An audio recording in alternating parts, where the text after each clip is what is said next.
हम लोग देखेंगे कैपेसिटर चैप्टर में एच.सी. वर्मा जी की किताब में प्रॉब्लम नंबर 55 का सॉल्यूशन और उसका कंसेप्ट में क्या प्रॉब्लम है। तो प्रॉब्लम नंबर 55 आप किताब में देख रहे होंगे अभी, और अगर देख रहे होंगे तो there is a capacitor, parallel plate capacitor.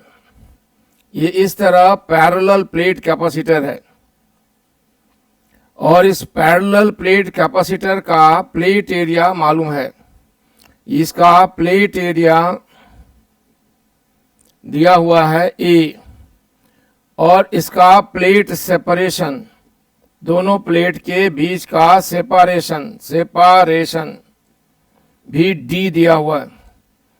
और ये बैटरी से यानी सेल से, EMF सेल से कनेक्टेड है और सेल का EMF V0 है। और इस कैपेसिटर की कैपेसिटी आपको पता है। अब बैटरी से कनेक्टेड रखते हुए इसमें के अंदर एक डाइलेक्ट्रिक स्लैब डालते हैं जिसका डाइलेक्ट्रिक कांस्टेंट भी सवाल में दिया है K, और उस डाइलेक्ट्रिक स्लैब का जो थिकनेस है वह इस प्लेट सेपरेशन का आधा है। प्लेट का जो सेपरेशन है ना उसका आधा है, यानी अगर वो 1 mm सेपरेशन है तो प्लेट थिकनेस ½ mm है, और इस तरह है कि लोअर हाफ कंप्लीटली भर जाएगा।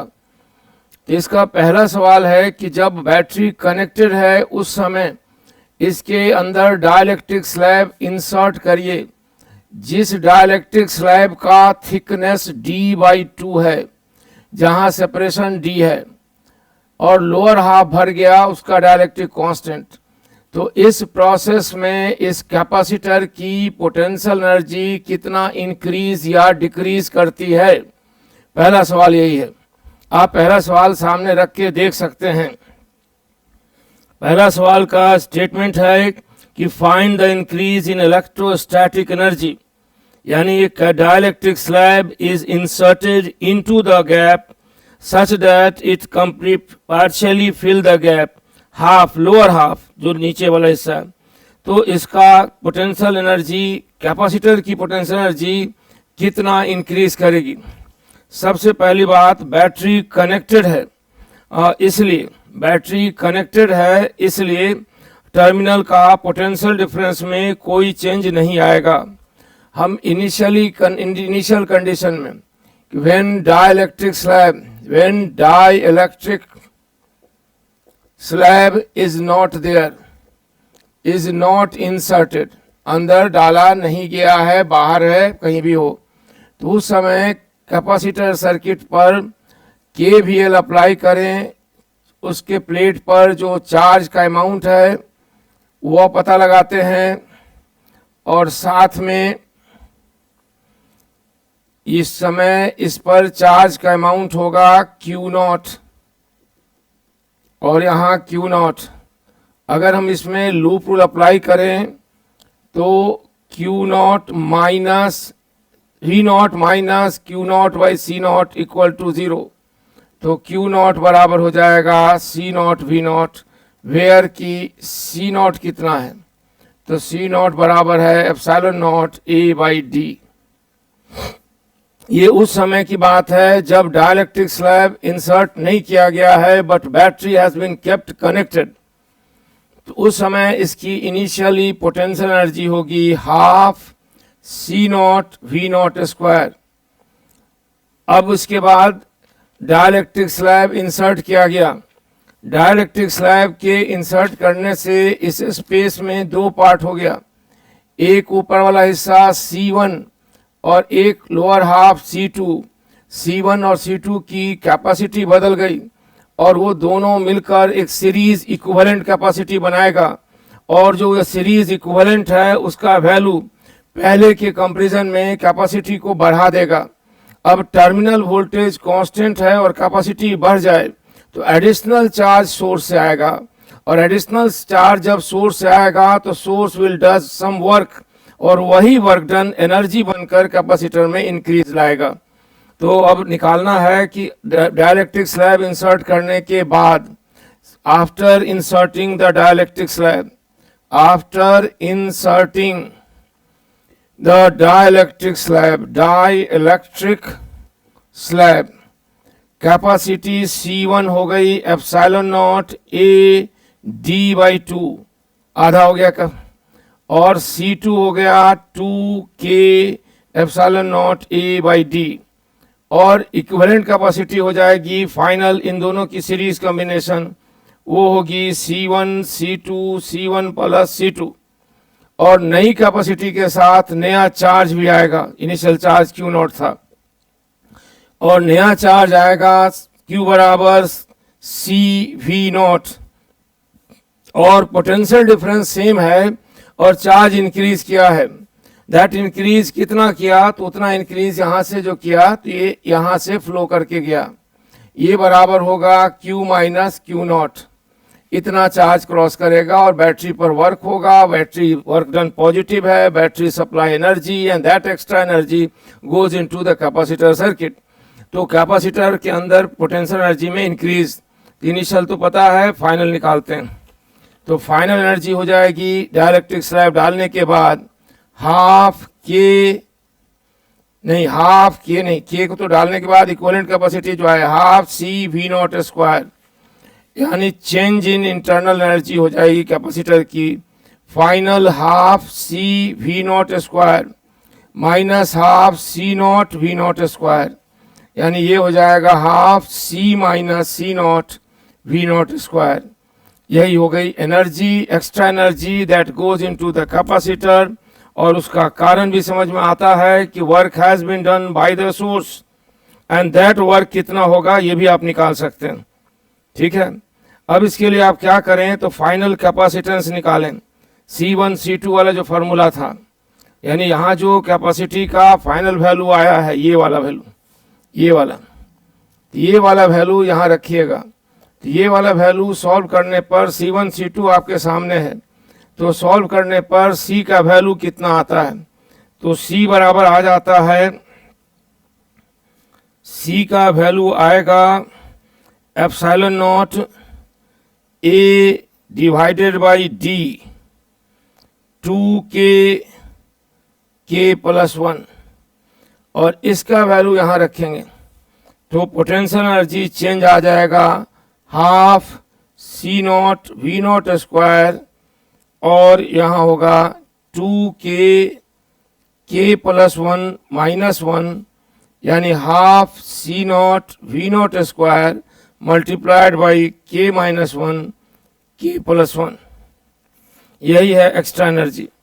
इसका एक्स्ट्रा एनर्जी कहाँ से आया, इसका एक्सप्लेनेशन ये है कि व्हेन कैपेसिटर की कैपेसिटी डाइलेक्ट्रिक स्लैब के डालने से बढ़ी, जब कैपेसिटर में डाइलेक्ट्रिक स्लैब हम इंसर्ट किए, टर्मिनल का पोटेंशियल डिफरेंस फिक्स है और डाइलेक्ट्रिक स्लैब के आने से कैपेसिटी बढ़ी, तो C बराबर Q/V, तो उसमें V कांस्टेंट है, C बढ़ गया है तो Q भी बढ़ेगा।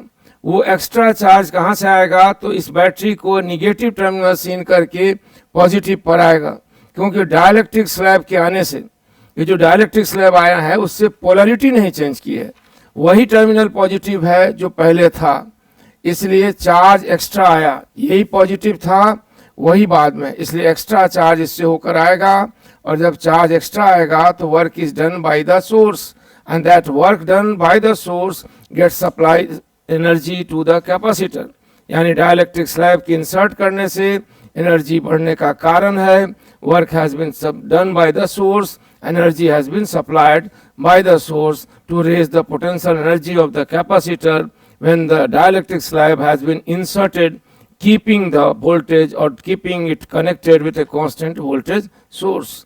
ये जवाब है पहला सवाल का ए का। अब अगला सवाल देखिए, इसमें इसी में बी है, if the power supply is now disconnected, अब डाइलेक्ट्रिक स्लैब जो है भर चुके, उस पर नया चार्ज आ चुका, उसकी नई पोटेंशियल एनर्जी बन चुकी, अब हम बैटरी को डिस्कनेक्ट करते हैं और उसके बाद उससे डाइलेक्ट्रिक स्लैब को निकालते हैं, तो क्या अब एनर्जी और बढ़ेगी या एनर्जी घट जाएगी। तो इसके लिए सेकंड सवाल सॉल्व करने के लिए थोड़ी जगह बनाते हैं कहाँ पर। सवाल को फिर समझ लीजिए। बी क्या है? बी कह रहा है कि ये जो सिचुएशन अभी आप देख रहे हैं, उस सिचुएशन में, जिस सिचुएशन में इस पर चार्ज कितना आया है, और दिखाते हैं चार्ज कितना आया है।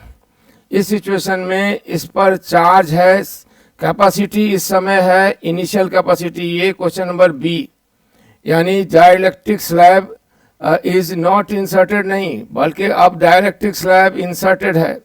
तो क्वेश्चन नंबर बी के मतलब बैटरी को डिस्कनेक्ट करने से पहले इसकी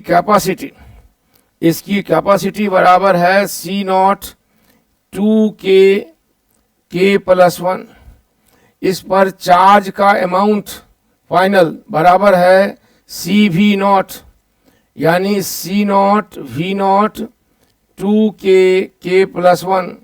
इसकी पोटेंशियल एनर्जी अभी इस समय बराबर है, ये टर्म यहाँ, half C naught V naught square k-1 k+1। और बैटरी कनेक्टेड है, अप्लाइड वोल्टेज बराबर डेवलप्ड वोल्टेज है, capacitor with dielectric slab steady state में है। और तभी सवाल नंबर 2 कहता है कि बैटरी को डिस्कनेक्ट कर दीजिए, और डिस्कनेक्ट करने के बाद डाइलेक्ट्रिक स्लैब को मैकेनिकली बाहर से निकालिए, यानी कि रिमूव कीजिए, यानी कि पुल आउट कीजिए मैकेनिकली। यानी अब सवाल नंबर बी अगर आप पढ़ रहे होंगे तो इस कंडीशन में जब उसकी कैपेसिटी इतनी है, जब उसके प्लेट पर चार्ज इतना है, जब उसकी पोटेंशियल एनर्जी इतनी है और चार्ज अब कांस्टेंट हो जाएगा, तब बैटरी को डिस्कनेक्ट कर दीजिए। तब हम डाइलेक्ट्रिक स्लैब को उसी तरह रखते हुए बैटरी को डिस्कनेक्ट करने जा रहे हैं। और सेल को जहां आप डिस्कनेक्ट किए कि अब कैपेसिटर सराउंडिंग के साथ चार्ज का इंक्रीज या डिक्रीज नहीं कर पाएगा, चार्ज का एक्सचेंज बंद हो जाएगा, यानी अब कैपेसिटी चेंज भी करे तो भी चार्ज में चेंज नहीं आएगा, वोल्टेज में चेंज आएगा। इसकी कैपेसिटी C1 थी, C2 थी, K था, ये प्लस था, ये माइनस था। अब डाइलेक्ट्रिक डिस्कनेक्ट कर रहे हैं ये कैपेसिटर। तो आफ्टर डिस्कनेक्टिंग किसको? The capacitor, charge on the plate becomes constant. तो कैपेसिटर प्लेट पर चार्ज का अमाउंट कांस्टेंट हो जाएगा, अब उसमें चेंज नहीं आ सकता, और वो अमाउंट है चार्ज का, ये वाला, ये कांस्टेंट हो गया। अब इस समय हम इसे एनर्जी जो लिख रहे हैं वो इनिशियल एनर्जी है। अब डाइलेक्ट्रिक स्लैब रिमूव कर दीजिए, चार्ज कांस्टेंट रहेगा, डाइलेक्ट्रिक स्लैब रिमूव कर दें, कैपेसिटी फिर वापस घट जाएगी, बट लेकिन चार्ज अब घट नहीं सकता क्योंकि बैटरी डिस्कनेक्टेड है, सर्किट से कनेक्शन बंद है, तो फिर पोटेंशियल फॉल करेगा। तो एनर्जी निकालते हैं डाइलेक्ट्रिक स्लैब रिमूव करने के बाद। तो इनिशियली एनर्जी इतनी है, तो आफ्टर रिमूवल मैकेनिकली बाहर से पुल आउट करें, removal of dielectric slab, charge becomes constant. Charge कितना जो ऊपर निकाले हैं अब उसमें कोई चेंज नहीं आएगा, वह कांस्टेंट हो चुका है। तो फिर क्या होगा? कैपेसिटी बदल चुकी है, कैपेसिटी फाइनल वही C नॉट हो जाएगी पुरानी वाली, क्योंकि डाइलेक्ट्रिक स्लैब हम हटा चुके। तो जब डाइलेक्ट्रिक स्लैब नहीं था तब की कैपेसिटी जो थी वही कैपेसिटी हो गई। तो अब फाइनल एनर्जी क्या होगी? तो फाइनल एनर्जी होगी half C not V not square. अब आप देखिए यहाँ है इस समय की initial energy, equation number A, और रिमूवल के बाद एनर्जी है बी। अब आप खुद देख रहे होंगे कौन बड़ा है कौन छोटा है, यानी एनर्जी बढ़ी की घटी। ये आपको पता है कि के का वैल्यू 1 से बड़ा होता है। तो जब आप इक्वेशन ए को ध्यान दें तो पता चल जाएगा कि यहाँ है half C not V not square into k-1 divided by k+1। ये k कुछ भी हो उसमें से एक घटाकर एक जोड़कर भाग दें तो फाइनल वैल्यू 1 से छोटा होगा। इसलिए यहाँ जो इनिशियल एनर्जी है वो half C not V not square से छोटी है, और अब हो गई half C not V not square. तो आप क्या कहेंगे, एनर्जी बढ़ी की घटी? अब U फाइनल जो हुआ है उसमें से अगर U इनिशियल घटाते हैं तो ये आ जाता है half C naught V naught square और final 1 minus K minus 1 divided by K plus 1, और ये बराबर हो जाएगा half C naught V naught square K plus 1, तो के प्लस 1 माइनस के प्लस 1, यानी ये हो जाएगा 2 के plus 1 multiplied by half C naught V naught square. Positive आ गया यानी इंक्रीज हुई। पहले केस में था कि capacitor has been kept connected with a constant voltage source and dielectric slab is inserted. तो उस समय क्या हुआ था? उस समय हुआ था कि डाइलेक्ट्रिक स्लैब के डालने से, कैपेसिटी के बढ़ने से कैपेसिटी प्लेट पर चार्ज का अमाउंट बढ़ा था, और चार्ज के अमाउंट के बढ़ने से एक्स्ट्रा चार्ज जो आया था वो बैटरी टर्मिनल से होकर पास करके आया। So cell has does some work and that work gets converted into extra potential energy of the capacitor. तो वहाँ सोर्स ऑफ सप्लाई था सेल। जब हम कैपेसिटर को बैटरी से कनेक्टेड रखते हुए डाइलेक्ट्रिक स्लैब उसमें इंसर्ट किए थे, तो एनर्जी बढ़ने का कारण था the source is connected, the source supply the sufficient energy, extra energy. लेकिन जब बैटरी से डिस्कनेक्ट कर दिए, अब प्लेट पर चार्ज कांस्टेंट हो गया, अब डाइलेक्ट्रिक स्लैब को एक्सटर्नल मैकेनिकल एजेंसी द्वारा जब पुल आउट कर रहे हैं तो उसमें भी पाया गया कि एनर्जी बढ़ती है। देखिए उसमें इतनी एनर्जी थी ए और अब एनर्जी बढ़कर हो गई बी, ये बढ़ गई। यहाँ के माइनस 1 बाई के प्लस 1 है, आप समझते हैं, तो ए से बढ़ गई एनर्जी। अब क्या कारण है?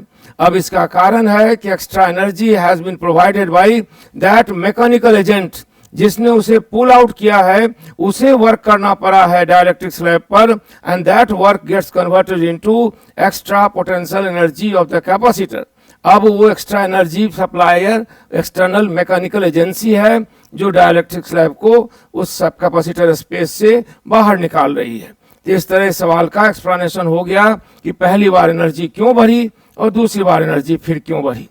पहली बार बढ़ने का कारण है source supply the extra charge and during supply of extra charge work is done at the source and that work supply the extra energy. और दूसरी बार एनर्जी बढ़ने का कारण है कि there is no source connected with the circuit, the extra energy increase in energy is due to external mechanical agency who is removing or pulling out the dielectric slab out of the capacitor gap। इस तरह इस सवाल का solution हुआ। Numerical value हमने नहीं डाला, आप डालकर चेक करें आंसर आए या ना आए।